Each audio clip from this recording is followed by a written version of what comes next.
Breaking news, because this just happened a couple hours ago. The Supreme Court ruled, and it is going to allow Trump and his administration to strip the humanitarian parole of 500,000 people from 4 countries. A protection that was in place to keep them from being deported is being stripped, and it is going to result in at least 500,000 people being deported who come from 4 countries. Do you want to guess what one of those countries is? The very first one listed, Cuba. Donald Trump and his administration are revoking the protection of thousands of Cubans. Without that protection, those Cubans do not have legal asylum in the United States. And the Trump administration is going to deport thousands of Cubans and send them back to Cuba. They told you that Barack Obama was Fidel. They told you that Hillary Clinton was Fidel. They told you that Bernie Sanders was Fidel. They told you that Joe Biden was Fidel. They told you that Kamala Harris was Fidel. And you believed them. And now, Donald Trump, who needed your vote to get elected, is going to deport Cubans back to Cuba. Myself and others said this would happen, but I'm not here to say I told you so. Today, the Supreme Court ended humanitarian parole for over 500,000 migrants from Cuba, Haiti, Nicaragua, and Venezuela. These are people who came legally with sponsors and background checks and work permits who are now suddenly at risk of deportation. Hello guys, and welcome to the Joy Report. In today's video, we're going to talk about MAGA Cubans regretting their vote after the Orange Man cancelled their humanitarian parole status.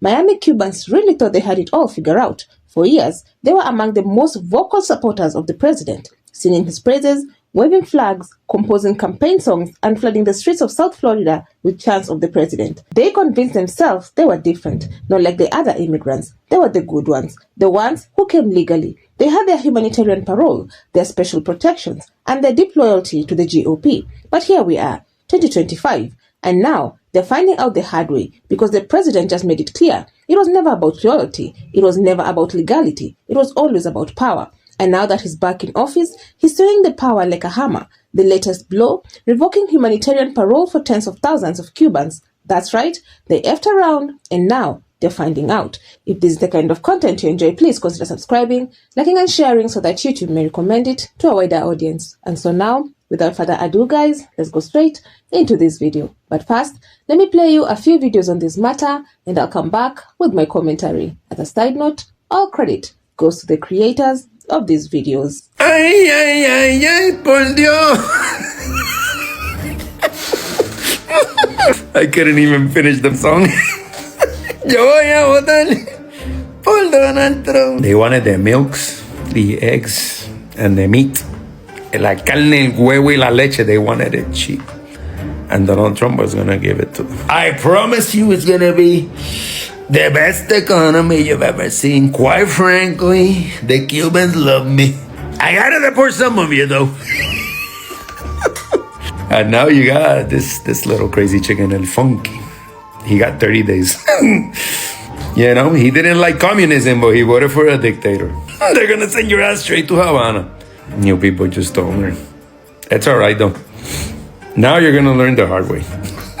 I just heard the news about the humanitarian protection being canceled. I hate that for the Nicaraguans, Venezuelans, and the Haitians. But them Cubans from Miami, y'all can get out of here. I don't fuck around with Miami Cubans. They turn Florida red. They racist. And I tell every group of young kids, do not go down there supporting their business because they don't fuck around with y'all. They don't like us. I'm talking about Latins for Trump. Look what he... It couldn't have happened to a better group of people. I'm sorry, not sorry. I bet Cubans for Trump hate to see my fat ass coming, but you knew I was coming. You knew I would not let 24 hours pass before I would get on here and have my say. 530,000 Cuban, Haitian, and Venezuelan refugees have got to get them out of here. Their refugee status has been canceled. But remember that one time when that black lady was running for president and she tried to tell your motherfucking asses? And you didn't listen. You were singing, I will vote for Donald Trump. Remember that? We tried to warn you. Now the time is up, and nobody's sorry for you. You thought because your skin was just a tad bit lighter than the other Latinos that you were the chosen ones and you were special. You thought you would be able to stay. You were different. You're not. You're not. And we tried to warn you. Kamala tried to warn you. Now, if Kamala was president, you could have probably stayed, but you didn't want her as president. You proudly would vote for Donald Trump, and you probably still would. Did you know that Cuban deportees, especially the ones that are political dissidents and the ones seeking asylum in the U.S., face a significant risk of torture when they come back to Cuba? So when we ask ourselves, when will Latinos for Trump open their eyes, specifically the Cuban ones? The answer is they never will. And there's no better example than the Cuban for Trump than El Funky. He's a Cuban rapper that's currently facing deportation and possible imprisonment in Cuba since his music helped fuel anti-government protests in Cuba. Someone that's been really silent about this case is self-hating Marco Rubio, a Cuban himself. It's a perfect illustration of how much Marco Rubio has changed up during the Trump presidency. Even just a year ago, I'm sure Marco Rubio would have been the loudest person about this case. It's also a crazy example of how much Trump has changed up about Cuban immigration policies. For decades, the U.S. has rolled out the red carpet for Cubans, despite Trump refusing to help these Cubans who have overwhelmingly voted for him. They are still very much pro-Trump, including the rapper El Funky. Talk about fucking around and never finding out. This isn't just about undocumented immigrants. That ship sailed months ago when the president unleashed ICE with renewed fury and began gutting protections for asylum seekers and TPS holders. But this is different. These were Cubans who thought they played the game right. They had been granted humanitarian parole, a legal status allowing them to live and work in the United States while escaping the chaos back home. Many arrived after 2021 under President Biden's policies, which opened limited pathways for people fleeing crisis. They went through the proper channels, waited, applied, got approved. And now, the orange man just ripped it all away. This is the same community that overwhelmingly voted for Trump, not once, but twice. In 2024, Miami-Dade County saw a red wave likely fueled by Cuban Americans. They weren't shy about it either. They turned political rallies into block parties. They blasted salsa remixes praising the president from their cars. They proudly stood with MAGA and were turning their noses up at other Latino immigrants. Their proximity to whiteness made them think they were white. The irony is thick. And now the streets are quiet. The songs have stopped. The same people who once proudly declared the president as their savior are now calling lawyers, frantically checking immigration paperwork and praying they don't get that knock on the door. The mood in Little Havana has shifted from celebration to silence. What happened to all that loyalty? What happened to the belief that the president would never come after us? It's gone, just like their status. And let's be honest, many in the Cuban community bought into the president's tough on immigration persona because they never thought it would apply to them. They saw him as the strong man who would fix America, protect capitalism, and keep the bad immigrants out. What they didn't realize is that once the machine starts rolling, it doesn't stop to check your flag-waving record. It doesn't care about the song you wrote. Once you're seen as disposable, you're on the chopping block. There's a deep lesson here about internalized racism, exceptionalism, and political short-sightedness. The Cuban community in Miami has long been treated differently in the U.S. immigration policy, benefiting from Cold War politics and anti-communist sentiments. But times have changed. The preferential treatment is disappearing, and now they're facing the same system they once applauded, one that chews people up and spits them out with no regard for loyalty or legality. The wall they helped build is now closing in on them. Some are already crying betrayal. We supported him, but looking at his track record, he doesn't care. His administration sees immigrants as pawns in a political game. One moment, you're an ally. The next, you're a scapegoat. The rules change whenever it's convenient. The only consistent thing is the chaos it causes. And this time, it's hitting close to home in Miami. Families are being torn apart. The betrayal is personal. And yet, it was predictable. So many warned them. Activists, black and brown communities, even some of their own. But the arrogance drowned out the warnings. Now, the consequences are here.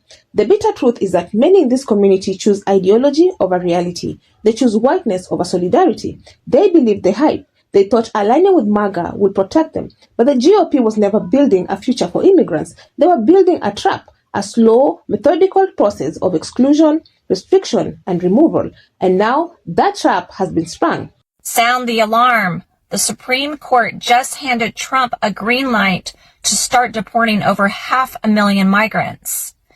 This is about Biden's Humanitarian Parole program, the one that let migrants from Cuba, Haiti, Nicaragua, and Venezuela legally live and work in the U.S. Trump killed it. Lower courts tried to stop him, but now SCOTUS says, go ahead.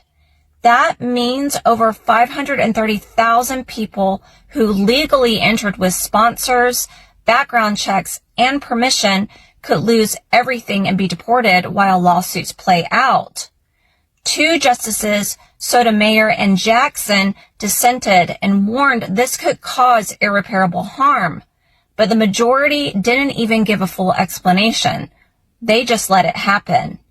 Meanwhile, Trump's been revving up deportation machinery and bragging about 1 million arrests a year. This move fits right in.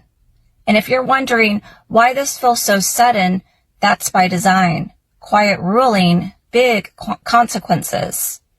People who followed the legal process are now on the chopping block because Trump doesn't just want to stop undocumented immigration. He's coming for the documented too. This is more than a policy shift. It's a reckoning, and the regret is setting in hard. You can see it in the faces of those lined up at immigration offices, desperate for answers. You can hear it in the whispers of families afraid to send their kids to school.